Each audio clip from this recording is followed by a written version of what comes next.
Section 3. Attack by Stratagem. Sun Tzu said, in the practical art of war, the best thing of all is to take the enemy's country whole and intact. To shatter and destroy it is not so good. So too, it is better to recapture an army entire than to destroy it. To capture a regiment, a detachment, or a company entire than to destroy them. Hence, to fight and conquer in all your battles is not supreme excellence. Supreme excellence consists in breaking the enemy's resistance without fighting.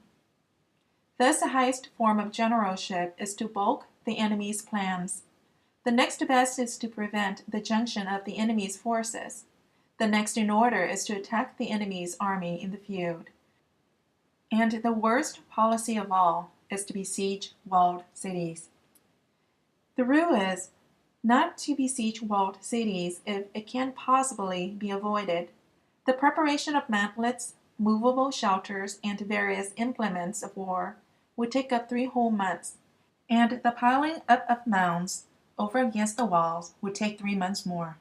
The general, unable to control his irritation, will launch his men to the assault like swarming ants, with the result that 1/3 of his men are slain, while the town still remains untaken. Such are the disastrous effects of a siege. Therefore, the skillful leader subdues the enemy's troops without any fighting. He captures the cities without laying siege to them. He overthrows the kingdom without lengthy operations in the field. With his forces intact, he will dispute the mastery of the empire, and thus, without losing a man, his triumph will be complete. This is the method of attacking by stratagem. It is to ruin war if our forces are 10 to the enemy's 1, to surround him, if 5 to 1, to attack him, if twice as numerous, to divide our army into 2. If equally matched, we can offer battle. If slightly inferior in numbers, we can avoid the enemy. If quite unequal in every way, we can flee from him. Hence, though an obstinate fight may be made by a small force, in the end it must be captured by the larger force. Now the general is the bulwark of the state. If the bulwark is complete in all points, the state will be strong. If the bulwark is defective, the state will be weak. There are 3 ways in which a ruler can bring misfortune upon his army. 1. By commanding the army to advance or to retreat, and being ignorant of the fact that it cannot obey. This is called hobbling the army. 2. By attempting to govern an army in the same way as he administers the kingdom, being ignorant of the conditions which obtain in an army. This causes restlessness in the soldiers' minds. 3. By employing the officers of his army without discrimination, through ignorance of the military principle of adaptation to circumstances. This shakes the confidence of the soldiers.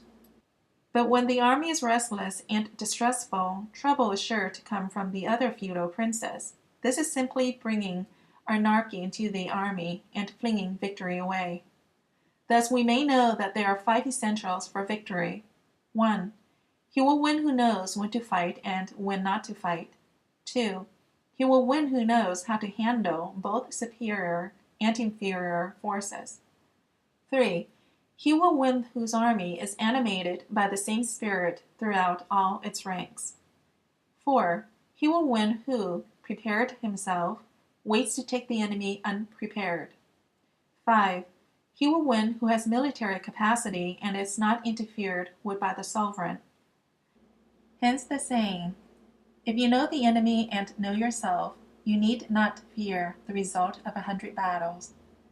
If you know yourself, but not the enemy, for every victory gained, you will also suffer a defeat. If you know neither the enemy nor yourself, you will succumb in every battle.